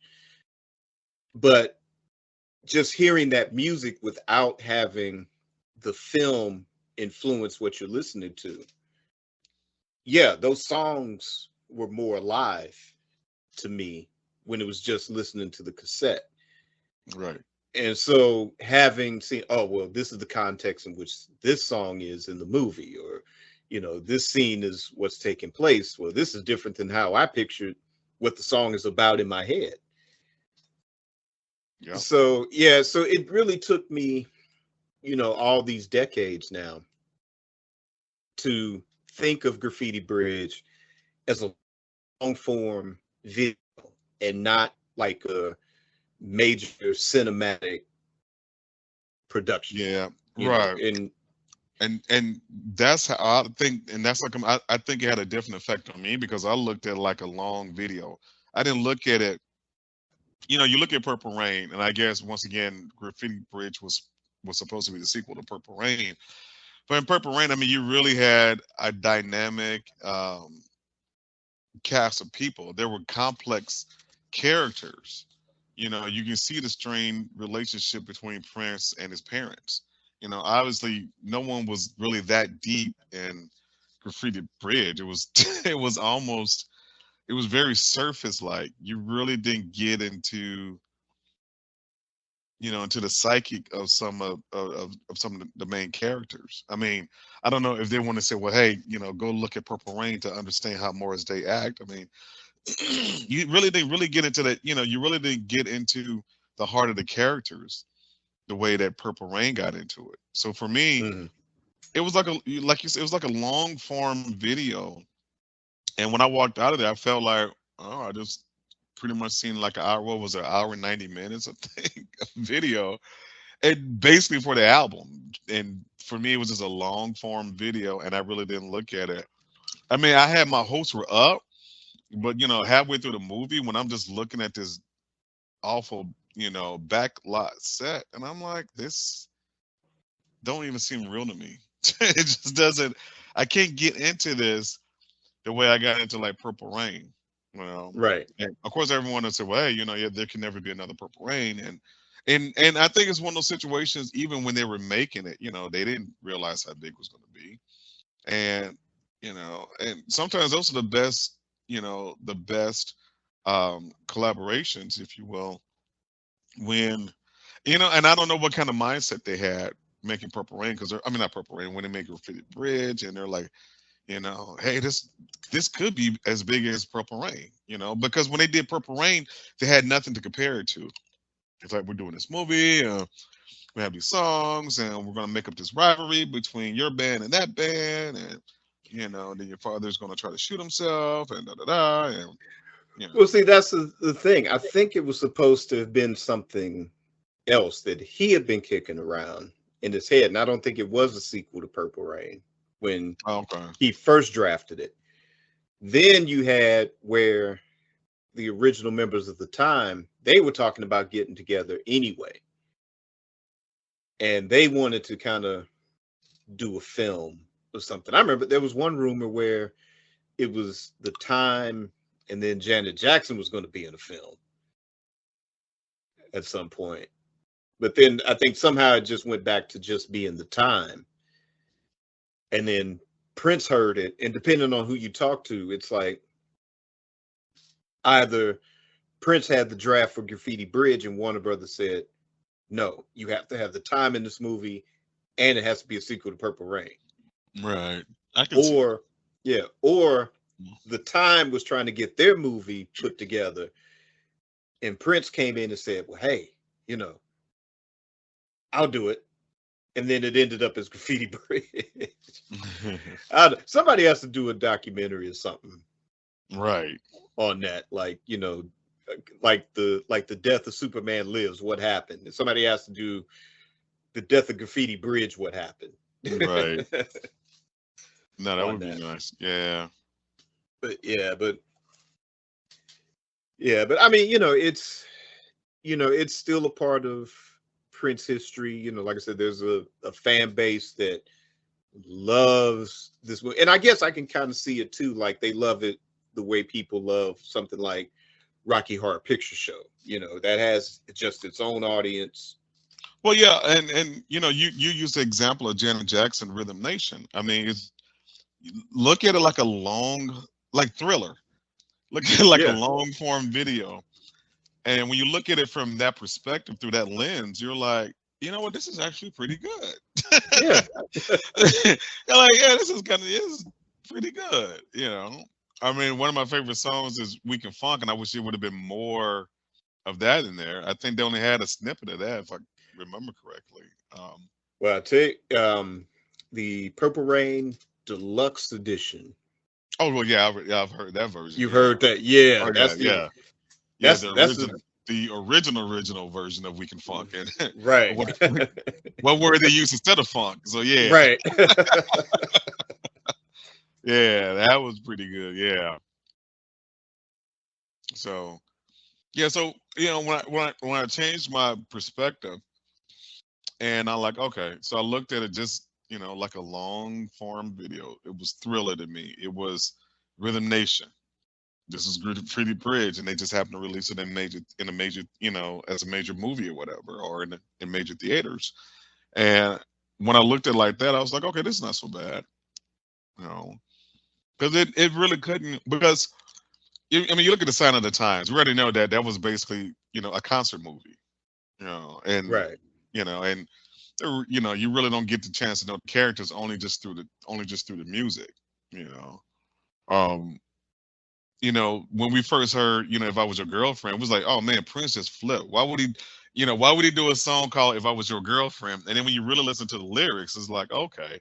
And then Like, when you yeah, got the that was scene with right, and you got the scene with Cat lying across the bed and she's, writing a diary, and she's like, hey, I know this dude is a player. Why is this why is this wolf wearing sheep clothing or whatever? And then he goes into the song. And it was just like it was perfect. It just added it added more depth to the song. yeah. And it was like, wow. And so, Sign of the Times just blew me away. And so when I saw Graffiti Bridge, yeah, part of me was kind of because I think they touted it and it was promoted as a sequel to Purple Rain, I think. Yeah. I can't remember Yeah, why I I think read so. that or yeah, okay, maybe that was just part of the whole promotional thing. And yeah, you're right, because remember the whole idea was the club promoter. What was it, Billy? What was his name? Junior? What? Remember, because it was the whole thing in Graffiti Bridge was this is what man was Oh yeah. remember from Purple They Rain. killed him. Oh, Yeah, they uh, killed. Yeah, they killed off Billy Sparks in the movie. I Billy mean, he Smart. That's was. it. Yeah, he was. Still, I mean, he was still alive in real life, but Right, but his character, right, and then I'm like, and then the picture they had of him, like, dude, for real, y'all couldn't get a better picture. This is what, yeah, Billy would have wanted this way. Eek, he looking like for real, for real. I'm like, dude, come on, man. You guys could have got a better picture than that. Seriously. I mean, y'all act like y'all so broken up about this dude, and this is the only picture you have of this guy. I was like, come on, no. I would appreciate if they would have did like a and we're picture, like both bands and everybody's around them, and just that one. It was just one little 8x10 picture of him looking crazy with those glasses on. I'm like, for real, for real, seriously. I was like, okay, long form video, I'm good now, and that's what it yeah. was. Well, listen, I'm gonna end this topic with this one idea. Somewhere in the multiverse, the actual sequel to Purple Rain could still be called Graffiti Bridge, but it's more like A Star Is Born, because like the whole premise of Purple Rain was, here are these bands struggling to make it, and they have this big battle at the end for, who's the best band in the club. After that, it should have been record deals involved, and then Purple, the sequel should have been like, okay, both of these bands are famous now. Prince is going through this, Right. struggling with this with fame. You know, Morris is dealing with this with fame. You know, do they, do they get together and reconcile? You know, does, Apollonia, take the three kids and leave Prince? That's your sequel to Purple Rain. Right, right. No, no, I agree. You you know, know. but somewhere in the multiverse, that's the sequel to Purple Rain. Somewhere our variants are enjoying a much better sequel to Purple Rain Right, than exactly. we have. But like I said, there's a fan base that loves this film. Like I said, I appreciate it like you do as a long form video, which brought my love of the actual album back to the level when I first bought it in August of 1990. Okay. So everyone up, if you haven't heard Graffiti Bridge, I'm sure most of you have, or you've seen the movie, by all means, over to yourself, check it out if you haven't, especially if you're new to it. at least check it out. Let us know what you think. All right, and we're going to wrap up this episode with our spotlight segment. So bringing back the Purple Spotlight. And this week's Purple Spotlight is on the girl we just talked about in Graffiti Bridge, the one and only Jill Jones herself. Mm-hmm. I remember back in 81, and I bought Tina Marie's Irons in the Fire. And there's a song on that album called The Ballad of Cradle Rob and Me. And, I'm a big liner note junkie, so I'm looking at the liner notes and kind of some of the songs on there. There's these two initials, like, it was the same cast of characters, but there's these two initials, JJ. And I was like, oh, okay. So she, they're on every track. And I didn't see these names pop up on anybody else's albums, because like on other albums, I've seen names that it's like, these are, professional background singers, the Waters family, and this background singer, that background singer. And here's this JJ, that's just unique to Tina Marie. So I'm like, oh, okay, so she got some of her friends singing background and stuff. Cool. Okay. And then you get to the Ballad of Cradle Rob and Me, and JJ has a co-writing credit on there. It's like, oh, okay. I'm like, well, what is she, who is this person? What does she look like? Is she going to come up in the business? Is she going to drop an album one day? Fast forward a couple of years. Here's the 1999 video. Oh, actually, yeah. Okay. Didn't see the video. I had the album first, I think, before I ever saw the video, I think. Mm-hmm. So I'm like, again, who is this? And then I do have the 1999. I'm like, JJ? Is that the same JJ that's on the Tina Marie record? She's singing Background with President? Cool. And then we see Purple Rain and we see Jill, and it's like, okay, I'm in. I'm in. And, and this is when you see, you've had Vanity 6. They've had, she's come and gone with her record. You have Apollonia 6. You had Sheila E. now. So it was like, to me, it just felt like it was a matter of time. Because you could just sense, like I said, even as far back as that one songwriting credit on that Tina Marie record, you just kind of connect the dots and see that there's a trajectory there. Yeah. And, so 84 goes by, 85, 86, and then fast forward to 87. And I don't know, did we buy that record the same day or not?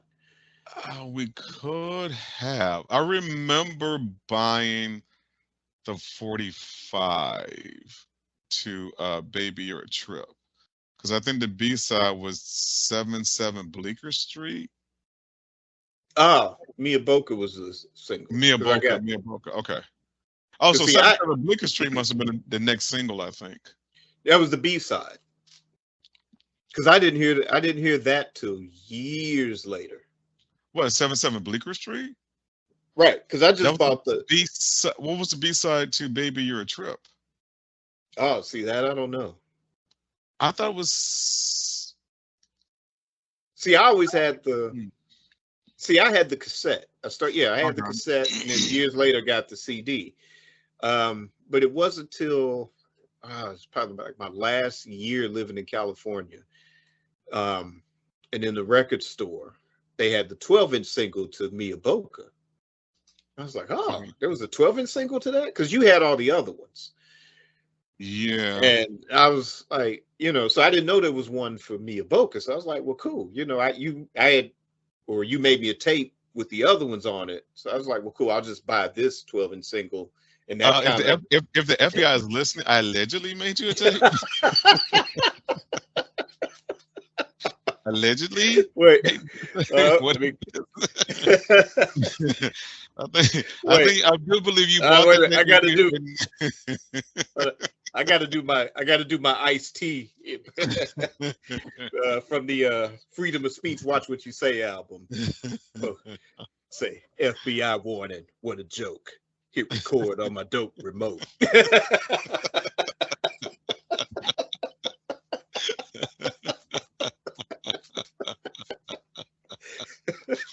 Oh man. Oh man. Now, see what had happened was, what I did, see, you bought those, and so I went out and bought them too. Oh, okay.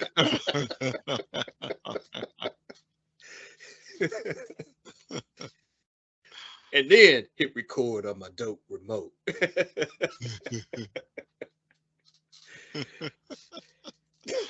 Oh, oh man.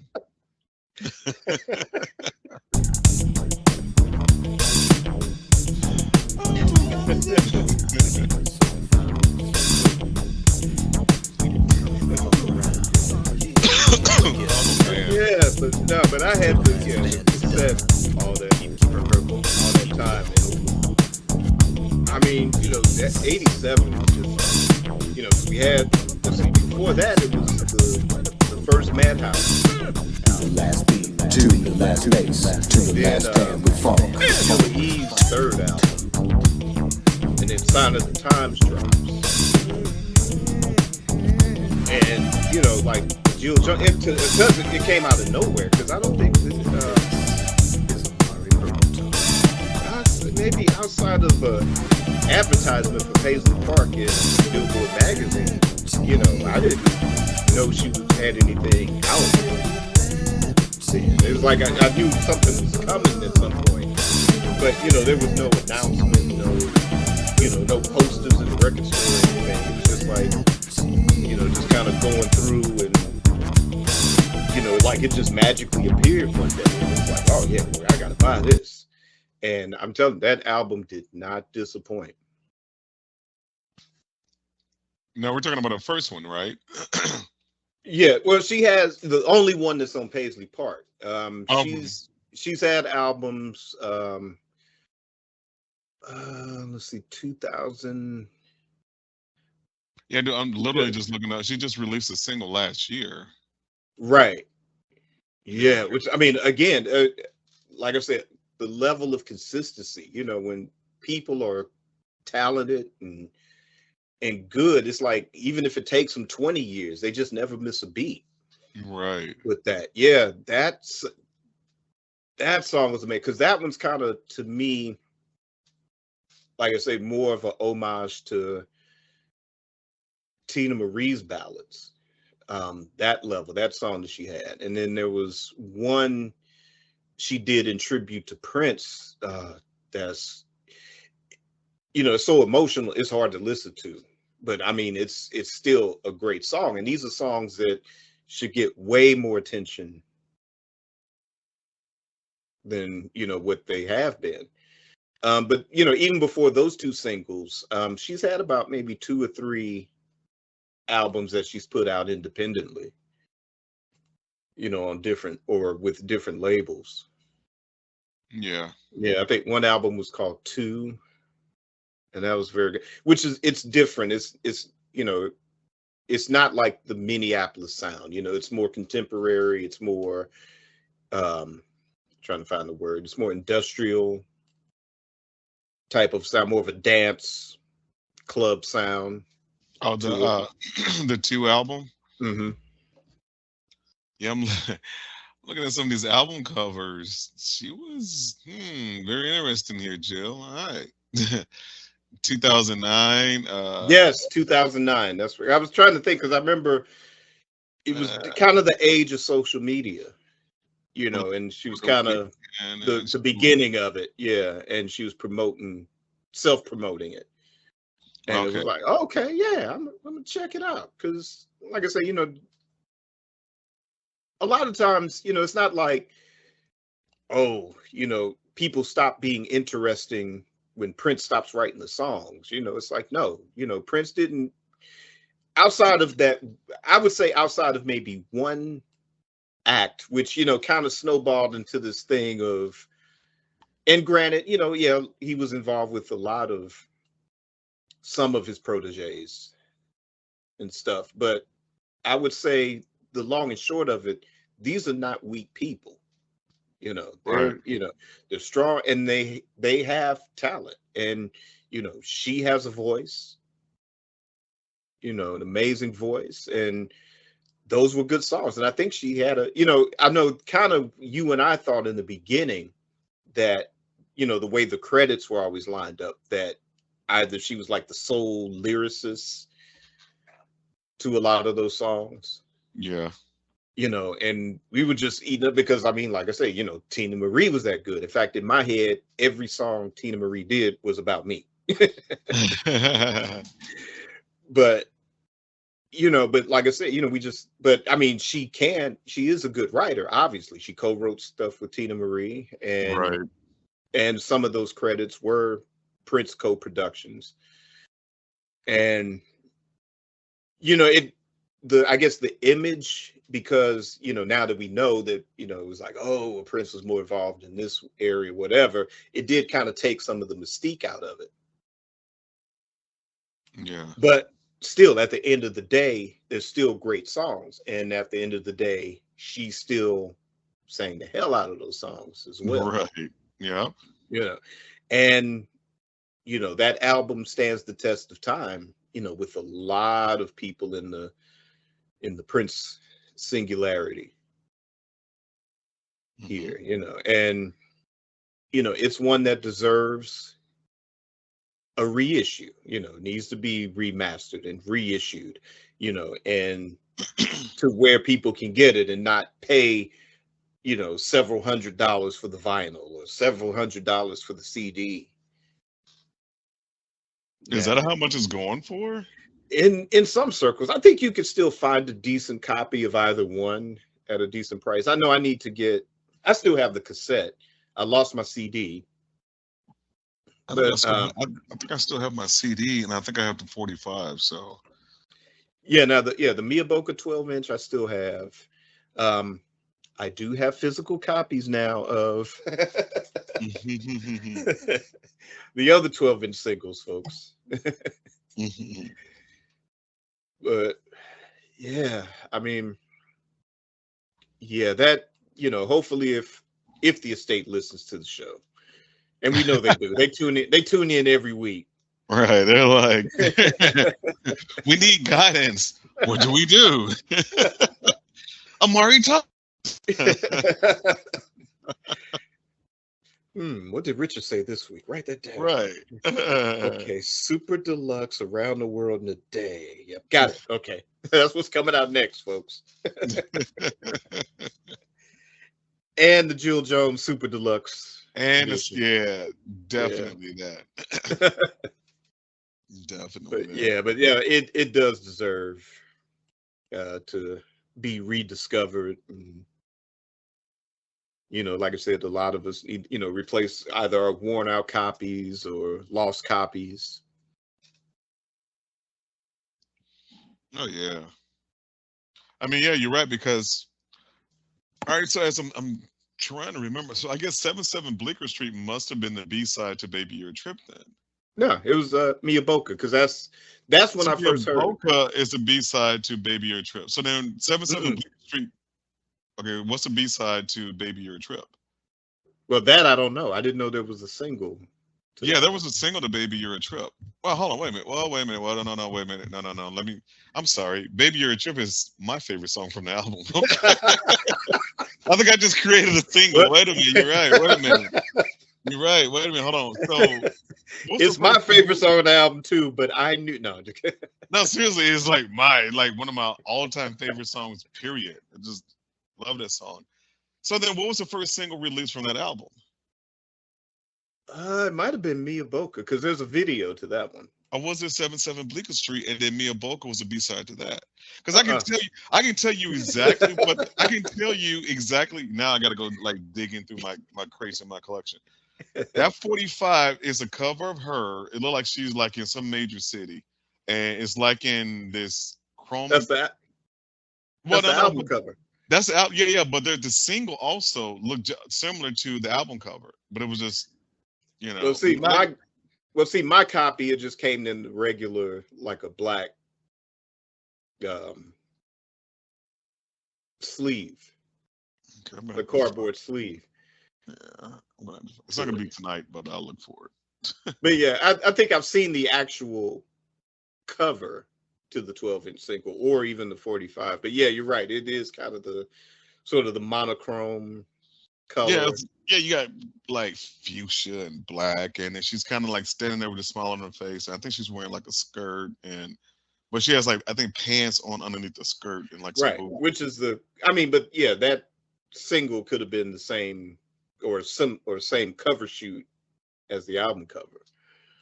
So it could So have I been can't that. remember, was 77 Bleecker Street on the album, or was that just a B side? Just a B-side. All right, so then okay, so Bleecker Street was a B side to the Mia 45. Boca. So that must have been Mia Boca. Okay. Then what was the second single release? Was it G-Spot or For Love? See, and I'm trying to look. Oh, let's see if I can look this. I thought Spotify would have the Paisley Park, but it doesn't. They just have her music up in 2001. Her current stuff. Yeah. Yeah, from 2000, which I thought was kind of odd. I thought they would have it all, and I guess maybe the state is probably kind of holding on to that. So, which is surprising because somebody did kind of pirate their way with it was 2 Madhouse albums and The Family. mhm. And everybody, because I know I bought them on Apple. Oh, I bought really? 'em yeah. And then what the state got caught wind of that and like, And shut it down. But with Apple, once you've paid for it, and once you download it, then it's it's yours forever. it's yours, right? But yeah, surprisingly, that did not happen with Jill Jones. So you would have thought. Yeah, I'll do some But more yeah. research. But yeah, but no, I agree that I think that should be a reissue. Okay, so I got the G-Spot 12-inch single. Let's see, Baby Cries Aya was the B-side to that. Okay. Baby Cry, yeah, okay. Or let's see, what was the B-side to For Love then? Because that was a remix. Was that released Yeah. as a single? Okay. Yeah, you had that one too. Like I said, you had the last two. And then eventually I went and got the Mia Boca.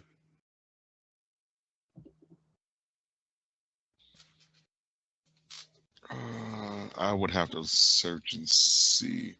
For Love, because I remember the remix of For Love. Yeah, because I got them all on my flash drive now. I used to have them all on one CD. Mhm. I was able to digitize some things, hit record on my dope remote. And and so I've got my own special super deluxe well, not super deluxe edition, but sort of my own deluxe edition with bonus tracks, of all that stuff. Man.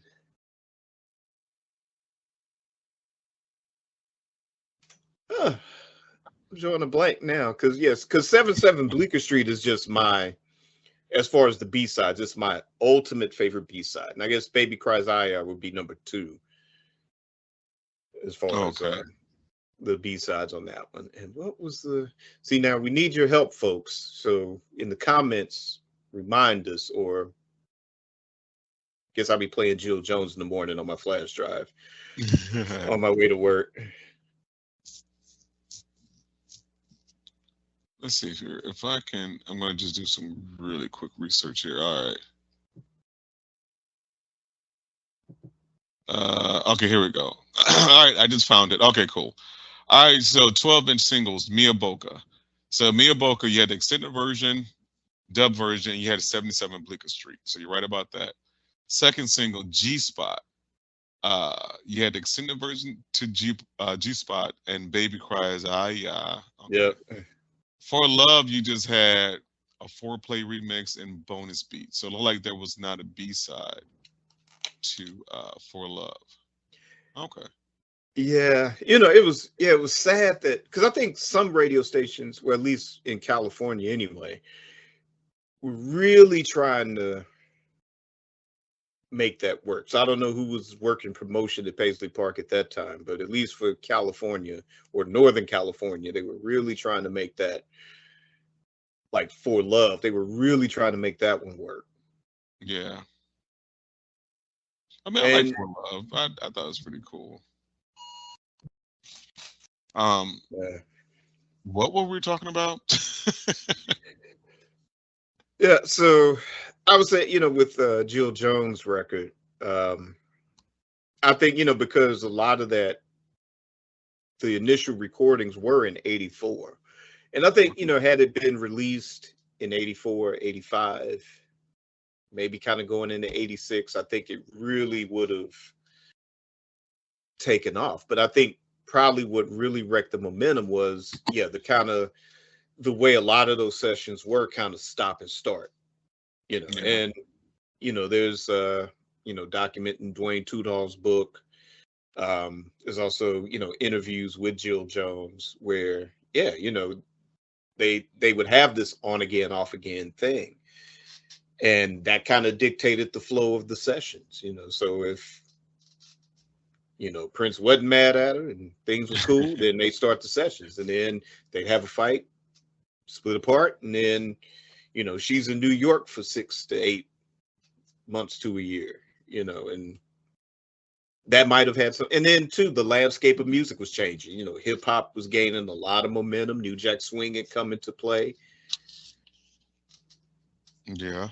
So, it wasn't, the album was still good. And, kind of us as Prince fans now, why it stands the test of time, because the songs are really good. But in the context of the music business, or you're trying to compete with spots on the charts or on radio, it was hip hop, New Jack Swing.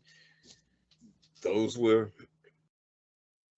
still, those were kind of at the beginning stages of being the reigning champs. Right.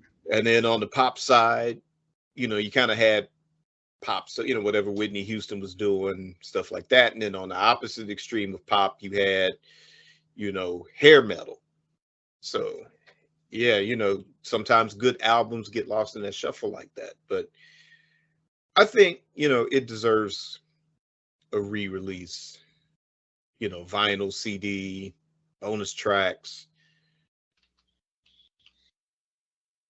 again, give people that necessarily aren't Prince fans a chance to kind of discover it, or people that are new to the world of Prince to seek out that album and, not be taken advantage of trying to get a original copy somewhere. Right. No, I agree. I mean, I think it would, be smart for the state to do that. I mean, once again, I know there's a lot of legalities that need to be worked out because obviously Jill would need to be paid something, True. so so you got to look at it, and I'm pretty sure they're looking at it like that too. Like, well, hey, before we do anything like that, we have to make sure that she gets paid. So, yeah. Oh yeah, yeah. Like I say, we want everybody to get their due and get their respect and Oh, definitely, definitely. definitely get their money and definitely get their shine. Like I said, we bought the records, but they put the work in, Right. and they deserve it. And that's why she gets the spotlight. And like I say, check out a lot of her, non-Prince stuff, go back and get Tina Marie's Irons in the Fire. Listen to the back. I mean, because that was a pretty clever track, on that. I've always enjoyed listening to that track on that album. Check out a lot of her work after Prince. And then her daughter, I can't I can't think of. I apologize. I can't think of her name. Oh, Jill But Jones has a daughter in the industry. yeah, and she has Oh, I didn't know that. music out as well. Let's see. It doesn't list it on her Wikipedia page. But everybody out there listening, drop it in the comments. Give us some information and background. But yes, but she does some phenomenal music as well too. So definitely check these people out. Like I said, Prince didn't pick weak people. He may have wanted to be the controlling factor, and sometimes that was to his detriment, or sometimes it was to the detriment of the people he brought on board. But again, these are by no means weak people. They're talented, strong-minded. They have their own style. And try to remember too, there was only one Prince. Just like there's one Michael Jordan, one Michael Jackson, one James Brown, Right. one Elvis, whatever. There's always those. They had the thing that got them to where they were. But anybody that was in James Brown's band or Elvis's band or Prince's band, they weren't weak people. They had to know their music. Whatever proteges came into play. Like I said, it did become a cliche and sometimes often a joke, but I would say that the people that had talent outweighed, I'm not going to mention any names, but they kind of outweighed the ones that made this thing snowball into the big joke. So, Right. but check them out and give them your love and support. And that is going to end this episode of Amari Purple Talk, season 4. Yeah, we kind of went a little overboard, but this was definitely enjoyable, definitely fun. And Mr. Alex B, always great to have you on the show. And of course, Thank you. I will appreciate that. anytime. You will be back. We'll be back. Be back, and we might have to set up some kind of social media thing for you. This is an international man of mystery. And we'll keep it that way.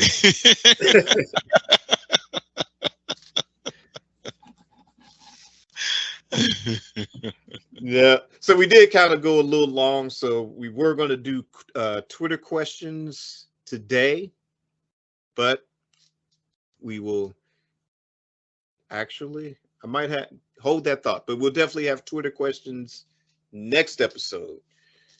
So, the links are in the show notes below at RichardCole_now on Twitter. That's where you'll send those questions or topic suggestions, and they will definitely be read on the next show.